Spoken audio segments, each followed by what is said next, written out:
Dahil lose streak na kami sa rank so nag-classic na muna kami ng Kuya King Mark nyo at ito yung nangyari. Kaya pala taga-ibang bansa yung profiles ng nakalaban namin at English Pakapod kay naka-VPN pala Kuya King Mark nyo dahilan na lag din kami unti.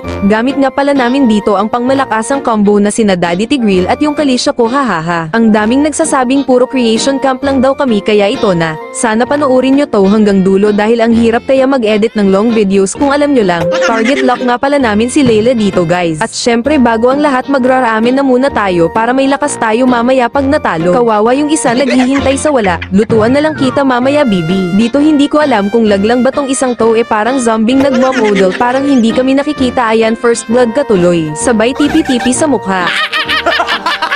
At dito na nga, akala ko mapipitas ko yung saber dito ako pala yung mapipitas ng Layla kaya naman ito sabi ko pagkatapos. Lock Layla. Hinahabol na nga nila dito Kuya King Mark nyo kaya naman igaganti natin yan siya mamaya wait nyo lang. Huwag kayo iiyak. Ano na, kanina ang tatapang nyo tas ngayon tatakbo na kayo. Dito kakahanap ko kay Layla si Saber pala mabubunggo namin gumugusto ata kaya hala sige help ka na namin mapauwi ng maaga sa base nyo. Tatakbo pa talaga di ka na makakatakas uy. Ito na talaga, panoorin nyo na kung paano namin target lock si Layla.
Napatay ko si Layla dito buti na lang nakatakas pa ako hahaha.